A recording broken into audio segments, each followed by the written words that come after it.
All right. Hey, folks, we're up and running. Let's see if we can make the machine work today.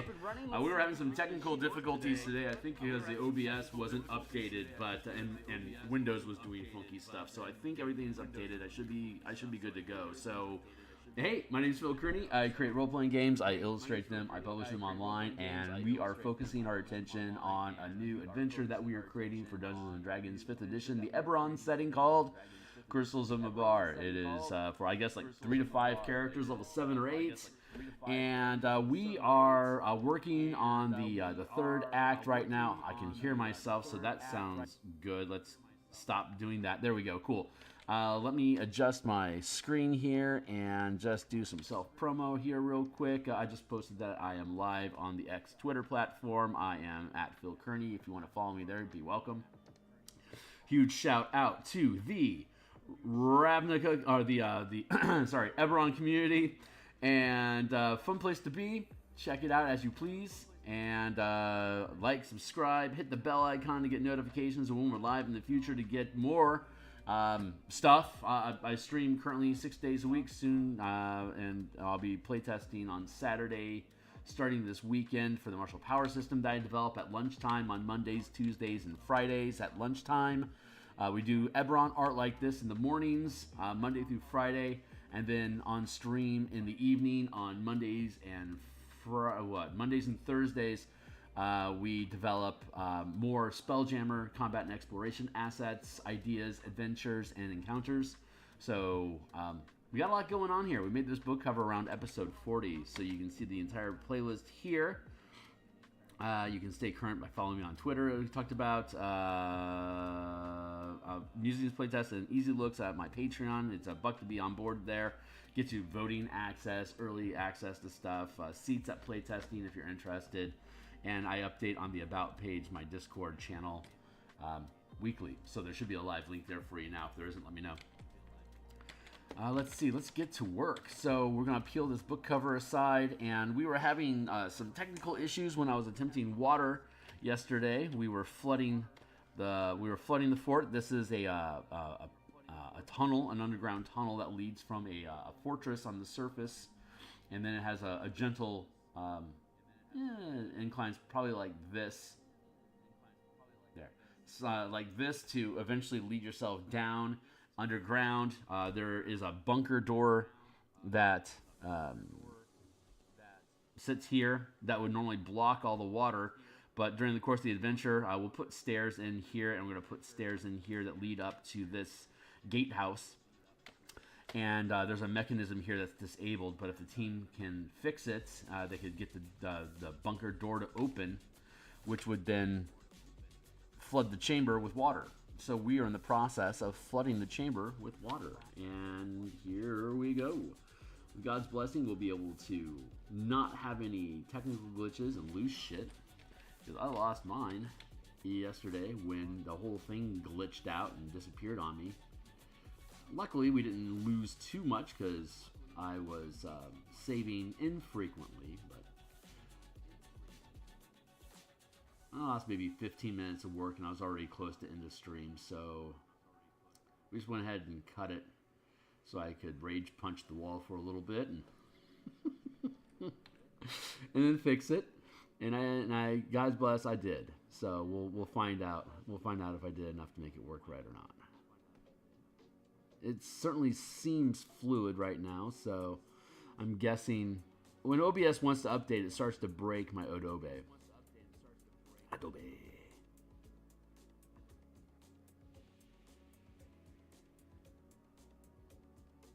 I'm excited about the playtesting, man. We had the votes in, and we had more people voting for a Saturday morning game. So that's what we're going to lock in for the first, for at least the first month, and we're going to go through this screening process every month to determine if we stay on Saturday or if there's interest in running another day. I like variety. I want to make sure I have more feedback from more minds, and so it'd be nice to be able to switch it up occasionally, which day of the week it is that we'll run, and have maybe some different thoughts, providing input during the game. But the most important part is slinging mana and getting feedback. So this is a good place to start. We got a team of 4. I could squeeze in maybe 5 if there was strong enthusiasm to do so. But as it is right now, I think starting with 4 is going to be sensible, because it is a game. The playtest is about action economy and mana expenditure and power selection, and everyone's a prepared caster, and everyone's coming in raw with new stuff. So I think having a max of 4 bodies on the board at start would probably help make sure we're able to make progress. And I am going to, as a DM, my challenge is to keep combat down to 2 to 4 rounds per fight and make it feel good. And so when we're back on stream tomorrow at lunch, we'll be using our time there to start looking at how to build out creatures that will be encountered during challenges, how they can make use of the power system or the DM side of the screen. The fun thing about the power system, I'm talking about powers today, don't mind me. The fun thing about powers is that it's a player-facing document, but it's also fully DM-friendly as well, because all the powers, they're basically like spells, but none of them are so cruel that it would be rude for a DM to use them against players. Everything is has limited duration access that you can basically save out of anything that's going on. So the DM can safely hit a player with anything that the player can hit a creature with, and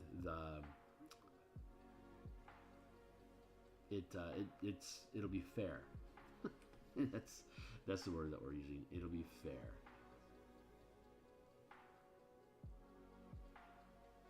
So that's what I am interested in as a DM. Of course, is testing the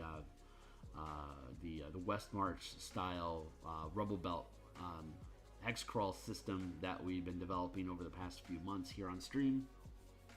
Make sure it flies and is fun as that's as fun as we think it's going to be. Building out tiles with random stuff has been a lot of fun, and that's the mini game that the DM gets to enjoy, of creating the environment and the encounters. And then you switch gears, and the DM's game then becomes expressing and explaining it to the players so that they can play their game, which is overcoming the challenges. And the DM, yeah, it looks like I get to philosophize a little bit today. Cheers.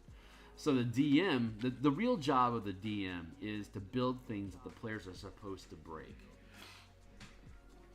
If you want the players to enjoy, okay, why do people like role-playing games? Because it allows them an opportunity to have agency in a world that is a fantasy, because for the large majority of us, we have very little agency in our real world.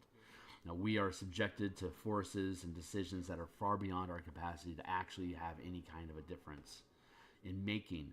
And so the idea of being able to run adventures, make decisions, impact other people's lives, even if they aren't real people, even if it's just imagination, it still scratches that itch, that emotional itch of accomplishing something, of setting out a goal, finding a way to achieve that goal, and then setting a new goal.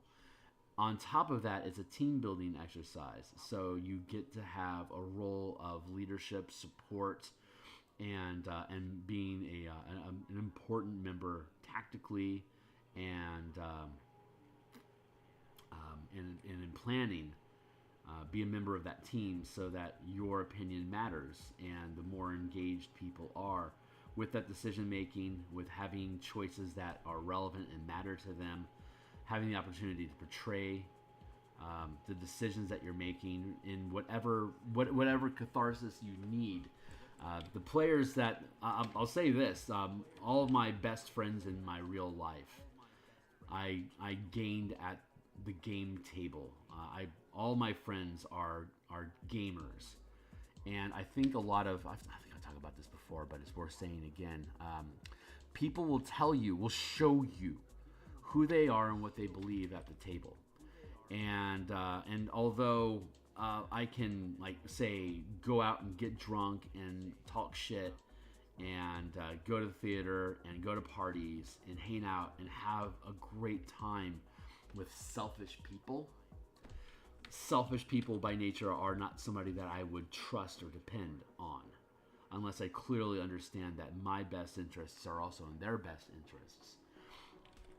The people that I learn to trust and leave my door, like give a key to my house to, and blah, blah, blah, you know, if I had kids, would trust my kids with, are the people that demonstrate to me on a weekly basis that they're looking out for me, that they are thinking of me, that they're considering me, and that they care about what their actions do to me in the game environment. D&D is an excellent way for you to be able to see when consequences don't matter, what ideals do you hold yourself to? And when minor consequences do matter, do they stick to those ideals that they're dictating? Which is a big separation from the thespian approach to role-playing games, where many people enjoy the experience of portraying somebody that may not be anything at all related to who they as a real person are, that they enjoy projecting themselves into this new scenario. But I'm from that school of gamer where we just know, like good actors, well, not good actors, but popular actors that show up in film after film after film, have just a base personality that is entertaining. And then the casting director is inserting that personality into as many films as it works as possible. Like Ryan Reynolds' level of snark is epic. So he's always being put into snarky roles. Or even if the role he's playing isn't intrinsically snarky, he brings snark to that role because people like his snark. That's just how it is. Cameron Diaz is always playing like a goofy pick-me girl, right? And so that's the energy that Cameron Diaz brought to the table. It's most rampant in Night and Day, which is an excellent Tom Cruise, Cameron Diaz movie. If you haven't seen Night and Day, it's totally worth your time. I've seen it more than a dozen times for sure. And Charlie's Angels, both 1 and 2. Cameron Diaz is excellent in those films. And of course, what is that? The Sweetest Thing. Yeah. So like she brings that energy to every movie that she does. People have this energy. And so if you're into role playing games if you're in the kind of mode of role playing that I'm talking about here, your personality will eventually come through and be the most resonant factor of the characters that you're progressing. At some point, you're just portraying yourself in a different role. Today I'm a dwarf, Today I'm a tabaxi. Today I'm a warforged, but I'm always going to bring Phil energy into that character because I just portray myself. There you go. The bravest, best version of myself that I can be. And so over time, the friends that I accumulate are people that bring their own energy into the game and demonstrate to the table, this is who I am, this is who I believe in, this is who I'm willing I'm willing to support you, I'm willing to listen to you. If you have a good idea, I'm willing to enact it in good faith and assist you in accomplishing it. If it's a bad idea, I'm going to be honest and tell you that it's a bad idea, and here's why. We can have disagreements, but at the end of the day, someone needs to call the ball, and it doesn't always have to be me. Like, these are the type of people that I know I can rely on, trust, and have an equal relationship with. And that's how I build friends, because they empower me and make me feel safe to be who I want to be around them, knowing that they're already vibing with me in the first place, and that ultimately they're okay and in support of whatever those decisions are. And that is a cohesive party of adventurers that can trust themselves to fight impossible magics and overcome ridiculous odds to ideally pursue goals that we feel make the world better as a result of attempting to pursue it, even if that world is a fantasy world. Because emotionally, when we project ourselves far enough into the narrative of that story, it really doesn't matter. It really doesn't matter if it's a real world or not, because it resonates and it's a memory inside of us that we think back to. Boy, I regret how I treated that goblin, or God, I wish I had made that decision a little bit differently. Maybe maybe John's character would have survived a little bit longer, or we would have been able to overcome that goal if I had been a little bit more cautious. And these things literally sculpt decisions that you make in the real world. It is an excellent internal simulator that allows you to test yourself and your personality against impossible odds. And that is what I love about role-playing games. I am not very much a thespian role player. It's just I project myself into the scenarios that are presented in the game and try to respond as honestly as I can with as much honor and sticking to whatever ideals or values that we as a team have decided that we want to portray. Having said that, I'm not really a big fan of evil campaigns, running them or playing them, because most of the time they're conniving, backstabbing, and it's fun to do a fuckover campaign occasionally, like Spades, for example. I like playing Spades. It's a great card game, and that game is about cutting your opponents off at the knees and taking from them, taking tricks, winning hands, and accumulating more victory than anyone else by deception and ruse and trapping them, and that's the mode of game. But I'm not going to play more than maybe 2 hours of Spades a month. It's not the majority of my personality. I don't bend my philosophy and decision making around how many tricks can I pull in a game of Spades. But role-playing games, I'll invest infinite hours into making a fantasy world better if the DM can present environments where I'm allowed to run amok, just run amok and build and make decisions. And I like building empire. I like Dominion style of play. I like accumulating followers in my world settings, because in the real world, I, for one reason or another, often find myself in a leadership role, or what I like to call the shaman, which is like a moderator or an assistant, or like that dad vibe, in a room full of chaos. That's just the kind of role that I naturally find myself towards. Like, who's got the strongest personality? I don't need to fight them over it, but I can make sure that they stay on the rails with good judgment and using, different relationship techniques to make sure that whoever it is that has the strongest personality doesn't become a tyrant, which lends me to that dad vibe, or like being a moderator. That's just, I just naturally fall into that role, and I have over the years on like play-by-post forums and on Discord channels and on Facebook groups, at jobs with unions. I just naturally gravitate towards that caretaking moderator role, and I can do that in a game setting as well, in a small team tactic. That often puts me in that shamanic role of being the without over-grandizing it, sort of like shaman, like a counselor, or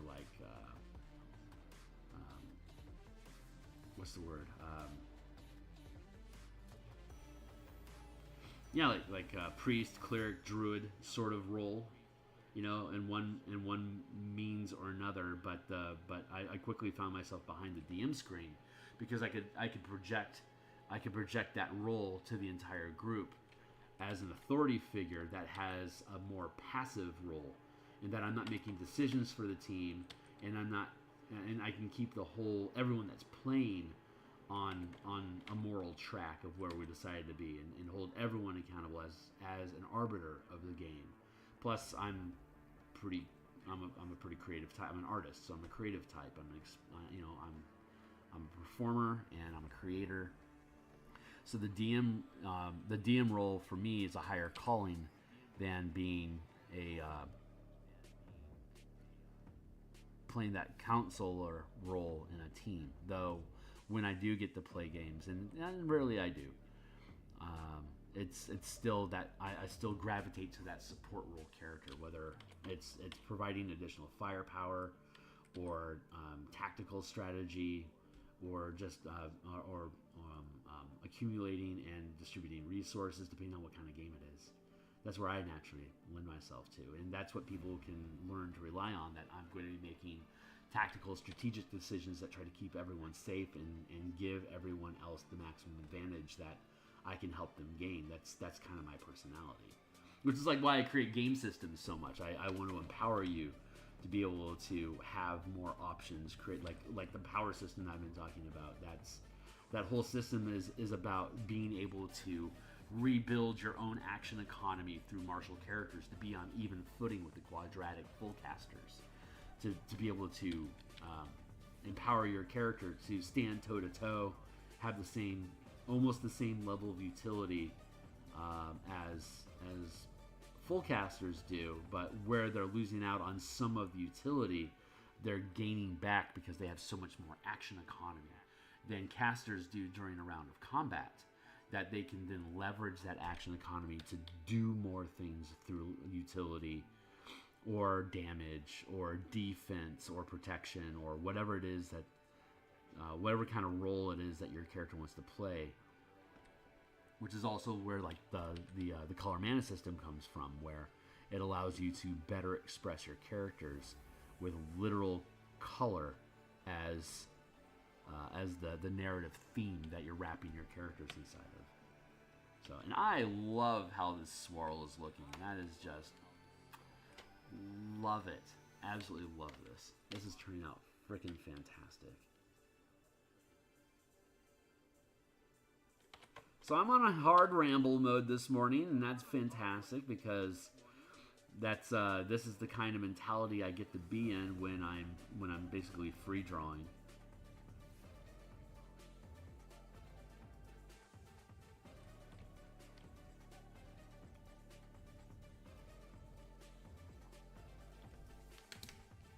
Apparently it's time for me to pause.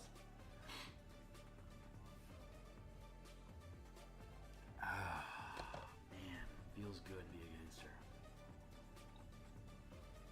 You know what? I'm having a really good day. I'm gonna fill up my coffee again.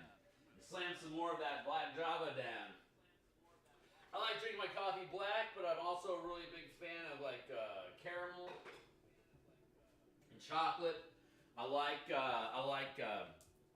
Starbucks or basically any other frappuccino. But it's not unusual for me to grab a glass bottle of caramel frappuccino from the gas station and dump it into a mug of coffee in the morning. In the mornings that, I'm deciding to, like, on the weekend most especially.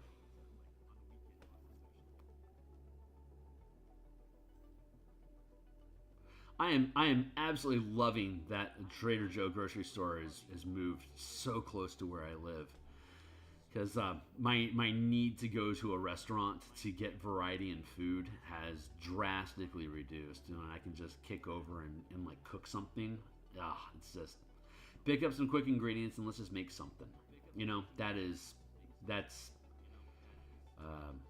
certainly more gentle in the pocketbook for me to be able to stock up on a week's worth of food for what it would cost for me to have a well-built dinner at a restaurant.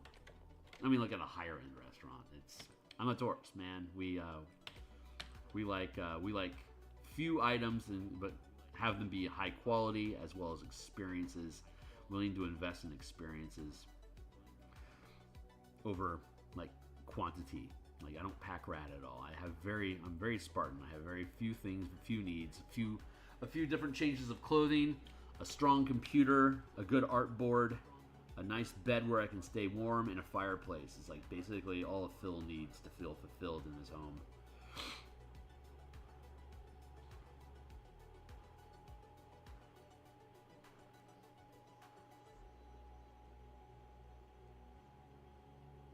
There we go.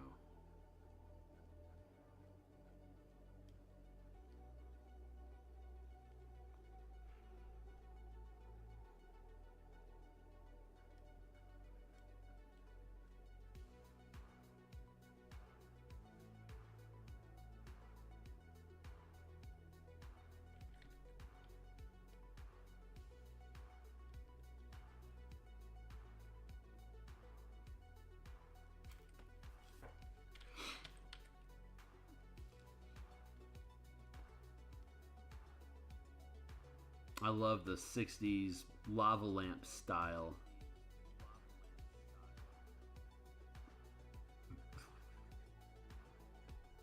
Of how this water moves.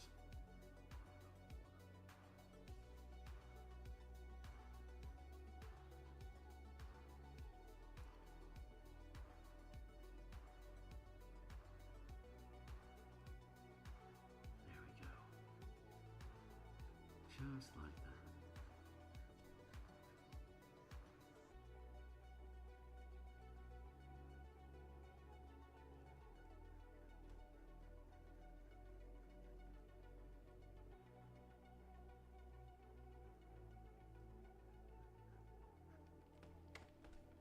So like I said, I stream. Currently, I stream. Starting this, basically starting this week forward, I stream 10 times a week, 5 days a week, 10 times, Monday through Friday in the mornings like this, doing Eberron adventure creation, map production, token art. And once the text in the book is finalized and the editing is complete, then we'll be dropping it all into a Word document to start doing page layouts. And once the pages are laid out, we'll be breaking up the map into its smaller room components, and then using the tokens and the map assets that we've been creating to do the heavy lifting for the illustrations in the book. But when we finish doing the layouts, wherever it is that page gaps show up, we can fill in with little spot art and scenery and stuff like that to help add flavor and narrative, a visual narrative to this adventure. And we'll be going through that entire process here on screen as well. Just like we do with the Spelljammer combat and exploration system, which is, if you've been sticking around for the past year and a half, you know is done. And allow me to go ahead and pull that up here on DMsGuild again. Bloop, here you go. Currently silver best medal. Holy Hannah, we've got 2 ratings now. That's fantastic. 2 5 out of 5s. I have a big pride. Thanks, folks. But check that thing out. It's 107 pages. It has an extensive free preview, and there's like 120 different token, map, and other assets that are in a zip file that you can download when you purchase the book. So you can check out the free preview to see if you'll like how it looks and if you think some of the ideas in there are cool. And if you are, take the risk, invest in it. Every time you buy a book, it says, Phil, we want you to do more stuff. I'd like to eventually start doing Kickstarters, but I need to start getting some sort of an email list or something. I have done absolutely everything wrong in building a business and building any kind of marketing capability, because I've always been afraid that if I start actually treating this stuff as a business, then I won't have the same creative intent. That it'll change. Just like if I make all my money off of YouTube and that becomes my job, then I'm going to start paying attention to what algorithms want. Fuck you, algorithms. Jesus Christ. Like, I don't want to talk about Critical Role if I don't want to. I don't want to put Matt Mercer's face in the D&D logo on stuff just because I want the YouTube to serve up better algorithms. But if I was a business person, I would. I'm a hipster in that sense, in that I want to remain pure to the intent that I want, and I don't want to be told what to do or how to do it. But that also means I'm not playing ball with the capitalist system that would allow me to quit my day job and do this more often.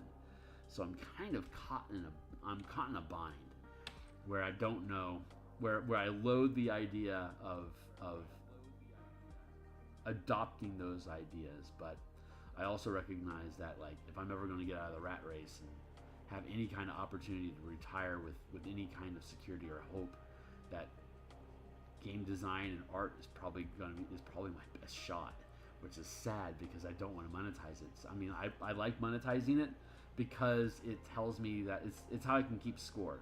The money and people buying my stuff is a way for me to keep score, and for me to recognize and see that what I'm doing resonates with people and is of value. The more people invest and spend money on something, the more they're saying, yes, this is something that's important and valuable to me. And above all else, that is what artists like myself crave, being relevant and valuable. At the same time, we completely and totally fight against everything that we could do to help market and promote ourselves. It's a conundrum that I've been fighting my entire life, and honestly, I've been dodging most of my life. Because as long as I have a day job, I can treat this as a hobby, but that also means that I'm at risk of losing that day job someday. And then what am I going to do? I'm going to have to figure out how to make this a business and maintain my integrity real quick. And I have not done a good job at training myself to treat this like a business while maintaining my artistic integrity. So I've been kind of hiding, and I need to find the space to be able to start developing that. That's only going to allow me to help more people in the future and be more relevant, and to be able to have fun for a living. But it's going to be a lot of work to get there, and I'm only really just now starting to really consider doing that, and that is intimidating and scary, and potentially ultimately futile. So, but I also believe that the muse will guide me to where she wants me to be the person that she wants me to be able to express myself through this reality the way that I'm supposed to. And that takes a shitload of faith. But that faith also comes with a price tag of effort and challenging yourself to go to the dark places inside your heart that really are holding and locking your potential. Some people can say that creativity is a means of the things that are dark inside of you of being able to express themselves safely, despite yourself.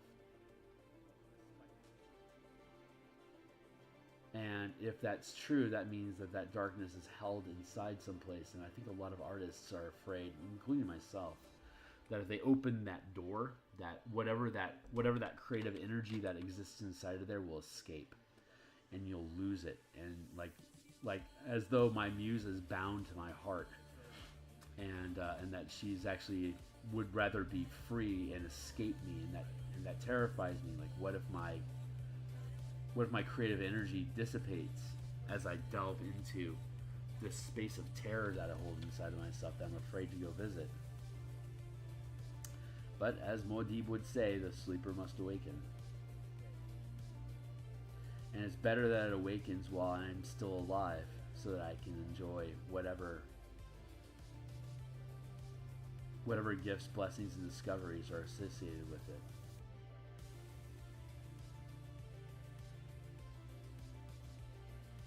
So we'll see. We'll see where it leads me. We'll see how I go.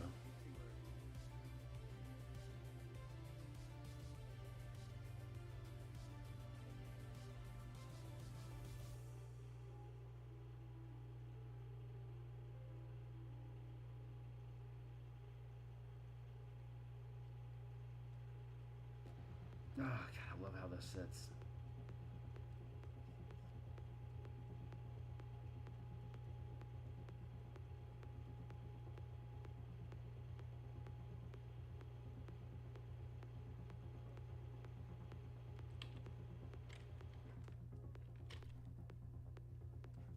That looks so good.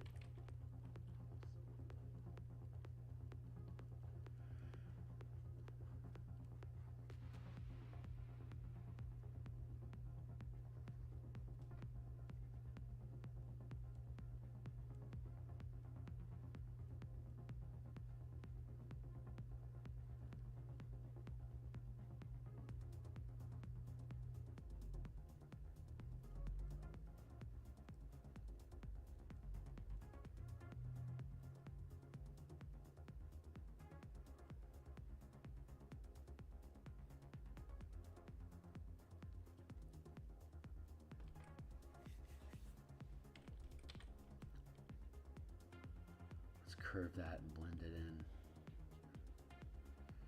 There we go. Just blend that in so it fades.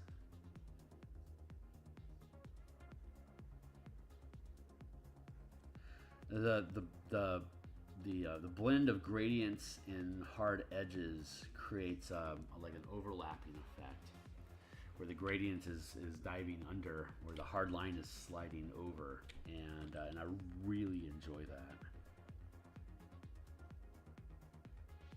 Real satisfying narrative.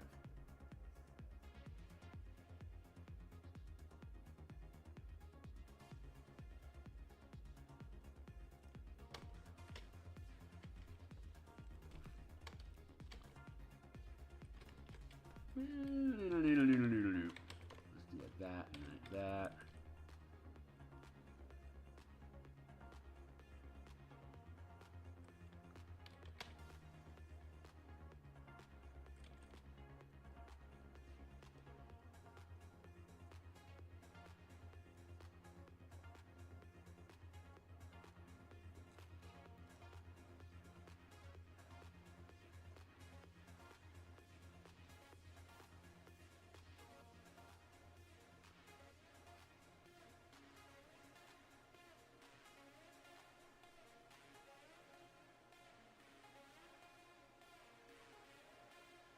So the thing here is that there's a bunch of undead in this tunnel under the water that is basically a trap for anyone that decides to delve down in this direction.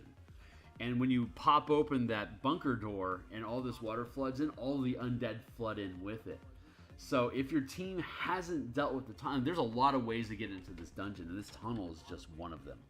So if the team didn't use this tunnel and came in through another path and decides to open the bunker door, they're just gonna flood the this main entrance full of undead. And now if you try to access this area, it's just gonna have a bunch of undead that are trying to kill you, and that creates a whole new problem. So I had not seen that crop up in playtesting yet, but I love the idea that it could.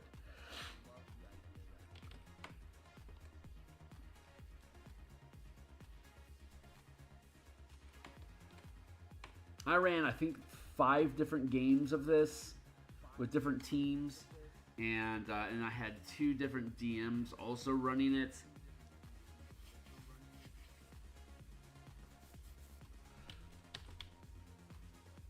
So there's been enough playtesting, I think, at this point to know that it jives well, and the feedback from all the different players and the different teams as well as the DMs is that it's fun. And there's a lot of options. It's got a lot of different pathing and different. It was important that all the encounters that were built into this be available to approach using the different pillars of adventure, whether it's combat, exploration, or social encounters.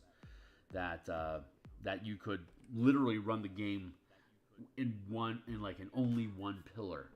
If you wanted to only do Scooby-Doo exploration, then you can do that with this adventure. If you only wanted to do social engagement and conversations, you can run it that way. The encounters that you place and how you set things up will be different, and the goals that you set inside of the adventure will be different between like an only social versus only exploration versus only combat. But it can be done, and that is, I think, the foundation of really strong adventure design. Is like, can you potentially get through this using only one sort of one pillar? Because if the answer is yeah, you can run as only one pillar, then that means that as a DM, you can pull levers and switch gears at any time that you want between combat, social, and exploration, based on what resources and tolerance the team currently has. Like, what's the mood of your team today? How much time do we have left? What are our objectives? The DM, if they can control what pillar it is, then at no point are they stuck in a situation that they don't necessarily like is suboptimal, right? They can always build towards what's best for the timing and the team to be able to have the adventure play out with maximum engagement. And I think a good game has those ideas built into it, which is what I honestly like a lot about D&D in general, because despite of how many mechanics mechanics, despite of how much mechanic any particular edition of the game may have built into it,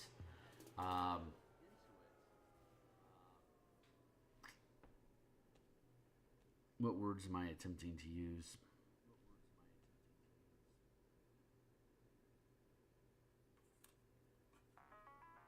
Hold on real quick.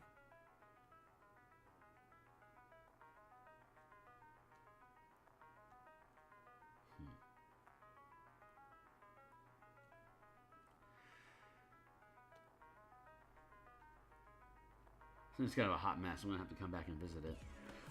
There's stuff missing inside of here. I know it exists. I just don't know where it is right now. So I have to find that. But that's not our. I just noticed that stuff is missing. It's not our priority right now. But I observed that's something I'm gonna have to resolve, which I'll probably resolve on Saturday. So. Hey Nitro, it's good to see you.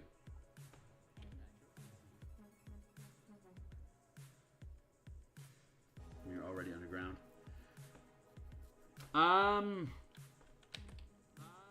This place wasn't designed to take on water initially. When all the structure and foundations were whole. Well, I mean, to be fair, there is an elevator that is open. Actually, I think initially the elevator had a cover over it, so that water wasn't actually pouring directly into the elevator. It had cover for protection because flight is an issue in fantasy worlds. So it would have been a sealed environment. The fortress, the topside fortress, would have had roofing. The flooded fortress had roofing. It's just been so long that it's gone now. So at some point, this was a secure environment that didn't have to worry about flooding. And like the cemetery, secret passage, that was a sealed environment. It's just dilapidated over time, so much time that it's now got so many holes that it floods easily. It's just gotten pockmarked. Like all this stuff, this used to be like hallways and structure, and like this would have been another lab over here, and like this would have been a lab area, but it's mutated over time and just been corrupted because there's a hole to Kyber in the bottom of this. So I think what happened is Kyber kind of crept up in and has been mutating the place from that end, and then you have the Nexus Manifest Zone here that's fired up. That then goes in, so like Kyber and Mabar are kind of like bumping into and grinding against each other, and it's warped this entire environment over here. The original design of the adventure was that there was an underwater river that's flowing underneath it, like along like this, and that they were able to. The original design of it was that the manifest zone, the necrotic terraforming effect, was coming through the water and was infecting people through their well.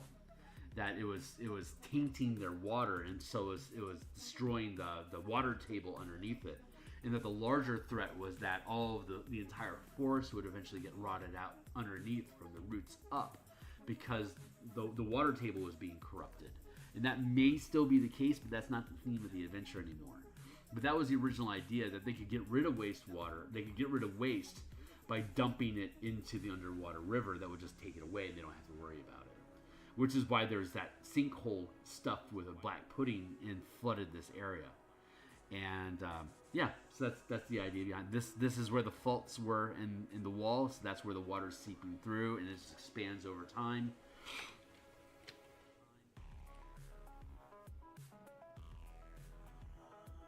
Oh my god! Wow, that is such an old document. That's crazy. I'd forgotten that's the version that you've been operating off of.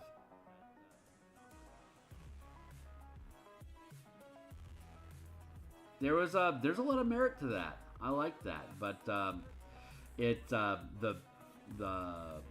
well started opening up. I think it created too much sprawl.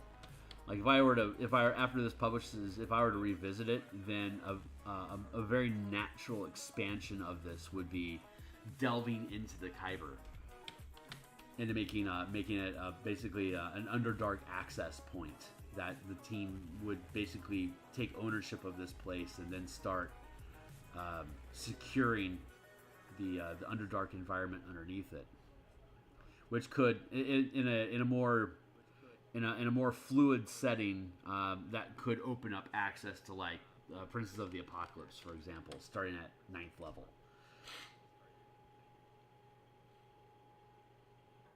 But that's not very Eberron. I mean, Princes of the Apocalypse is very much not Eberron. You'd have to do a lot of lifting to bend it into that format.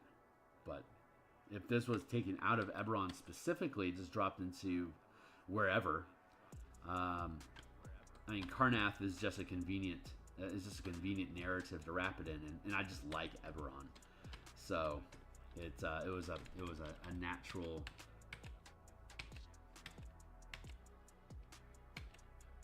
Hold on, I'm trying to fix this. It was just I like Eberron a lot, so it was just a natural coupling to go in that direction. But yeah, this could just as easily be someplace random in Forgotten Realms or your own homebrew setting, wherever.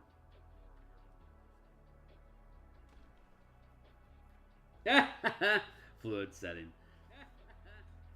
I implemented that after talking to you about this on stream. I don't know if it's a reflection of the doc you have made.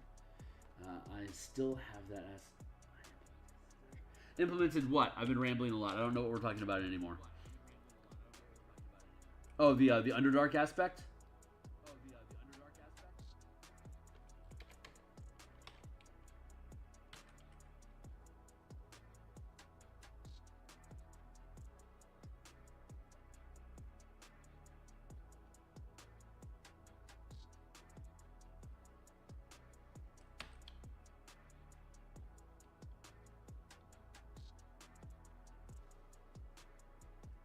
Nitro, have you been? You were in Eberron playtesting. You also showed up for the Spelljamming playtesting, right? You were a part of that for a while, and now you're in the Martial Powers. Like, I think you've been in every playtest that I've ran, or at least at one phase or another.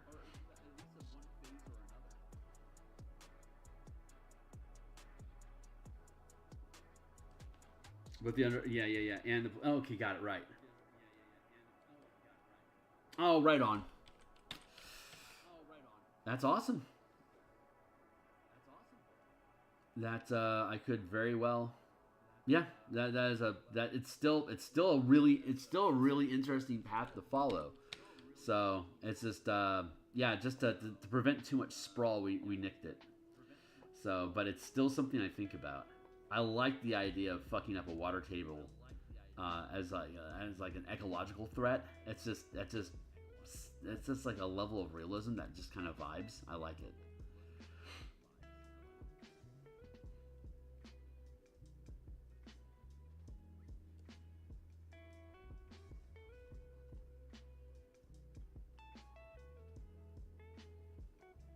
But you know, we had to whittle things down to maintain focus for the sake of a document. You know, a finite thing. You can't have too many hairs leading off into vague directions, because then the product feels less cohesive. But those are really, really cool ideas to expand off of. If I were running an actual campaign, I would really lean into that Underdark.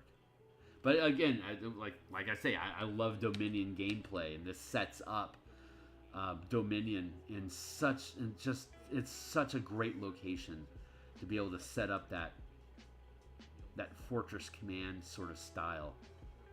Access to the Kyber underneath, literally like as a stopper in keeping the Underdark Kyber from flowing up to the surface.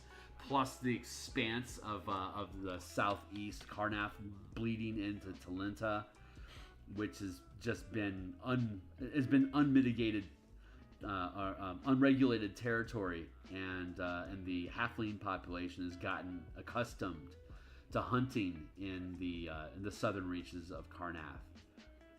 because the last war has prevented them from being able to really explore that heartland area. Now that that's over, there's a real wild, like there's a real Western expansion, like America Wild Western sort of feel, I think, in that Karnath region, because it's like the Great Plains. It's like the Great Plains. So you're expanding, like they're going back to expanding that territory. Now that the war is over, they can expand their breadbasket, as it were, back into their heartland. And now there are dinosaur-riding halflings that have, for the past 500 years, slowly been incorporating more and more of that territory, which is an awesome place for retired soldiers to go and continue their trade of war against basically becoming regulators, fighting halfling dinosaur riders to reclaim the heartland. It's a really cool scenario. There's like a lot of like that whole Wild West vibe that Keith had been playing with before he decided to walk away from 5th edition. Like he had threshold between Brayland and Droam as the train pushed out in that direction. But again, here in Karnath, in the eastern front against the halflings, that is such a Great Plains vibe.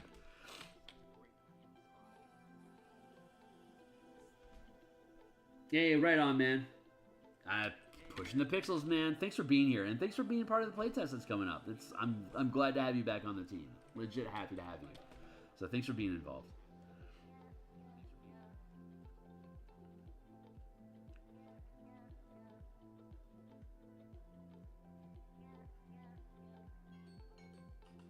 Oh my god, what time is it? Oh, it's only 7:20. Oh, cool. I got another 20 minutes. Let's sally forth.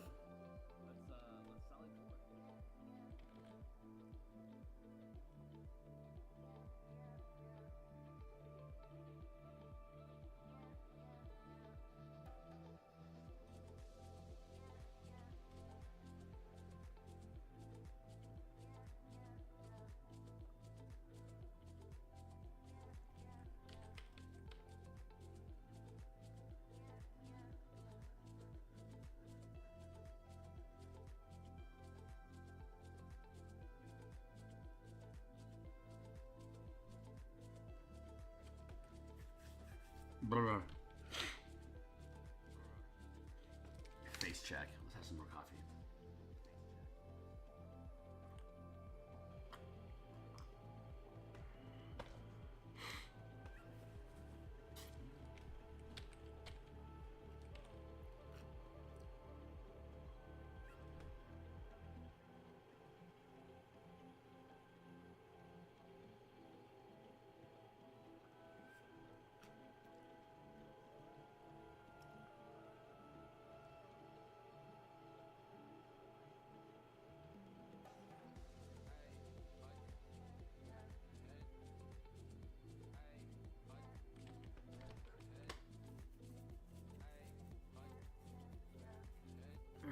Itchy chin.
This is a backward blarble, and it doesn't make sense with the flow, so I gotta wash that out.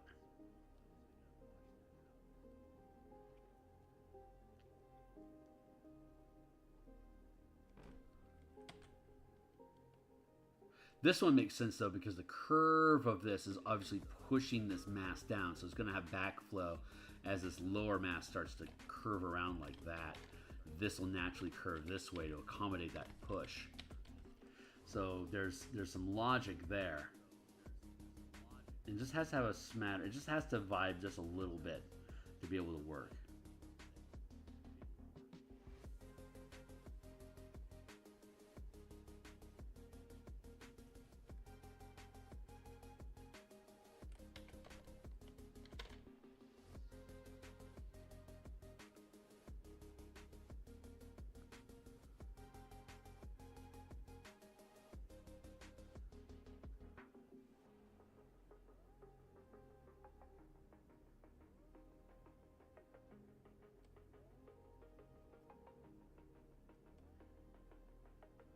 I feel like I should have water in here, and I don't know where it is.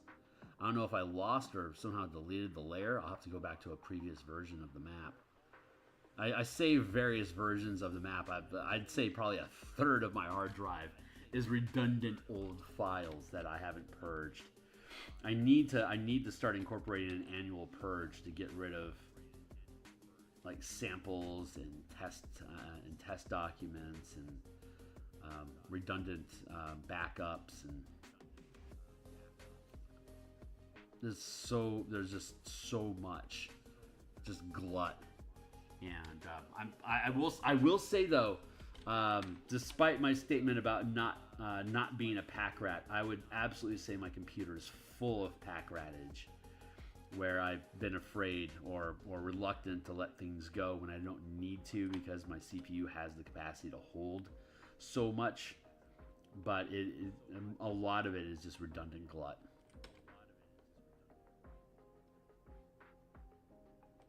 So I need to do a spring cleaning.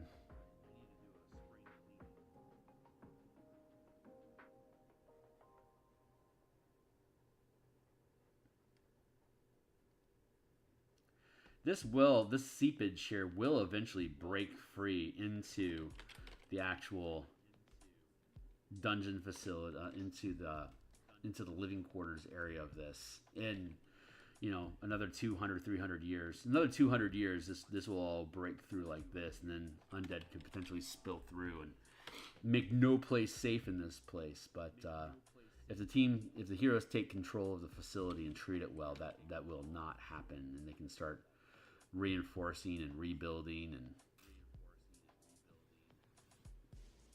so another fun kicker expansion of this project would be restoration. Like, what does it look like after the team fixes the place up? / what would it have looked like before it corroded? I think that's a fun place to be in. I am feeling the muse leaving the room, which is telling me 7:35. I've still got 15 minutes left. I can feel her doing a quiet leave.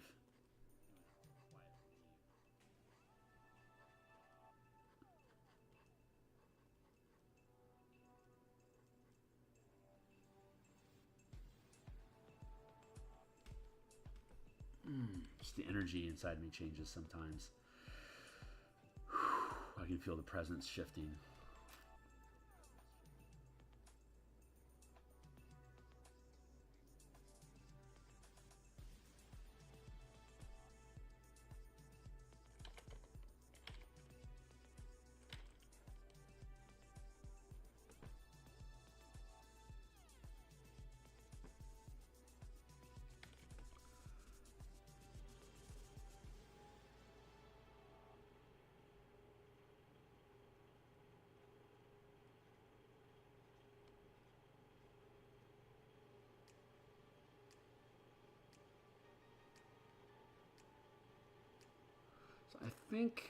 I think we're gonna have this water finished tomorrow,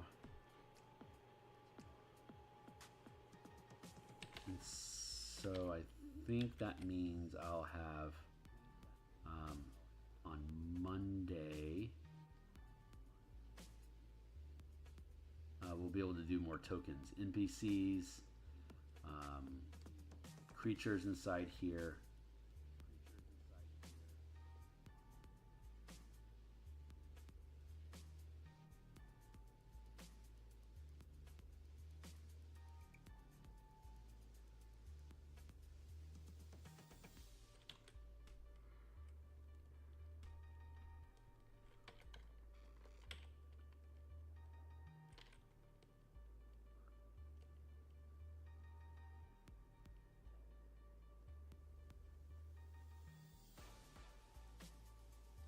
So yeah, more tokens on Monday. I'm pretty certain about that, which is fun because I wanted to get back into doing some line art anyway.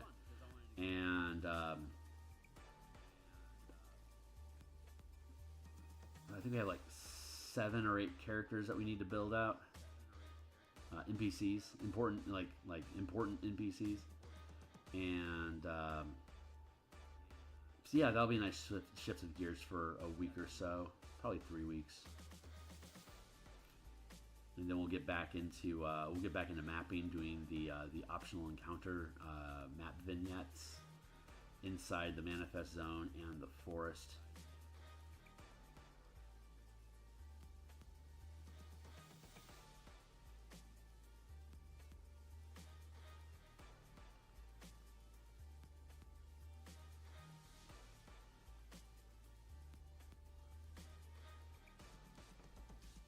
Looks a little muddy. Like I'm not liking that inconsistent grit. Let's grab that. The color. Let's grab that. That feels good. Just base this out, even it up. Reconnecting. Cool.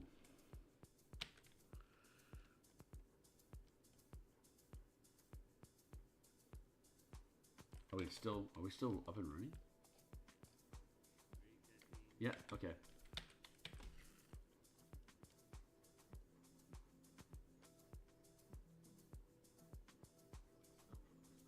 God, I'm really leaning into that. Back off, Phil. Bring that in. Hold your head up high.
So far, so good, man. This is coming along really nicely.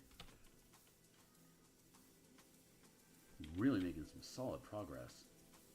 I'm gonna hit save because I haven't for a while, and now I'm terrified of losing it. Cheers.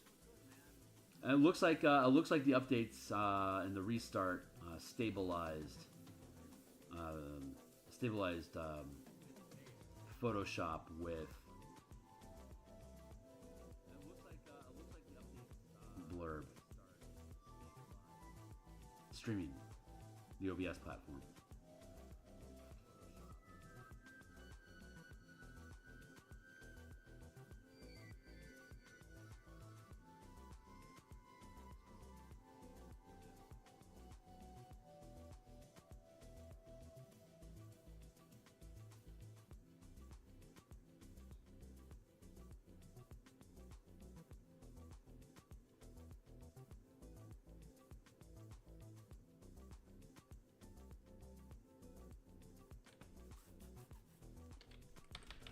I need to work on the macro, and we can go in and we can nitpick the subtle details tomorrow.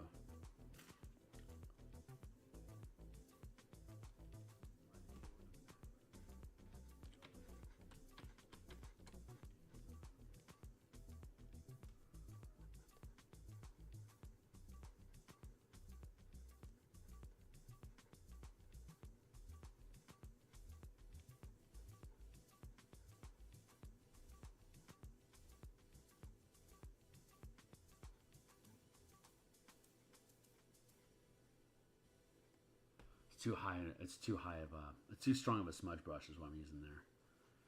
I want to blow this out here. This.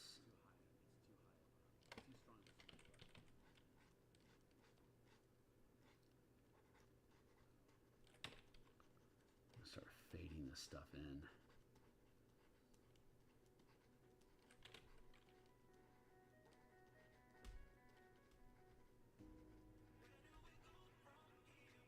Where do we go from here, huh?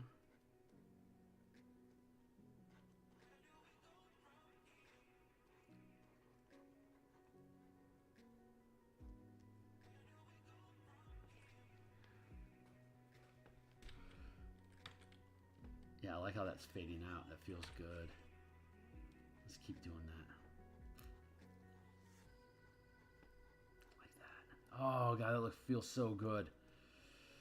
Yeah. Do some of that. Wash that in. Bolster that out. Clean that up. There we go.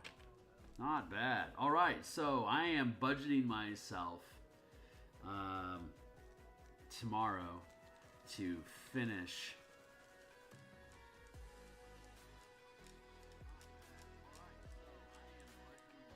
this. To finish this stuff. And it is 7:45. We've got like 2 or 3 minutes left. I'm just going to go ahead and cut stream here because that's what my muse told me to do. Boy, I'm having a great time, guys. I am really looking forward to coming back tomorrow morning and continuing working on this. And then Saturday, I'm going to have this all. I'm going to finish all of this. Hey, Zona. Good to see you, my guy. And then, yeah, so I'm going to finish this off screen. Tomorrow, I'll be back finishing the water. Lunchtime, we're going to continue working on the Martial Powers playtest game. Probably, I'm not sure if I'm sitting on the DM side of the screen or if I'm doing development work. We'll see. I'm doing some cleanup and prep for the Saturday playtest. And Session 0 this Saturday. Looking forward to it. And then, yeah, and then that'll clean up my Friday. And then on Monday, we'll start doing named NPC token art and creature tokens for the creatures that are specifically inside of the dungeon here, like the imps and shades and stuff like that. The necromancers, the zealots, the soldiers. We'll do all that stuff. That'll be starting on Monday. So probably like around 8 or 9 additional NPC tokens that we'll be creating. And then, yeah, just keep pushing the ball forward. So I will see. I'll see everybody tomorrow morning. So thanks a lot. Laters. Wait, it's Thursday night. Oh, I've got Eberron tonight, or I've got Spelljammer tonight. So I'll be back on in a little less than 12 hours. Hopefully, I'll be back on by 7 o'clock, and we'll continue working on Vocat's mega ship Battle Crab, a 500-foot metal crab construct monster thing. Rawr. Anyway. That's what we'll be doing. So I'll be back in 12 hours. Oh, I almost forgot it's Thursday. That's awesome. I am looking forward to it. All right, I'll see you guys later. Bye bye.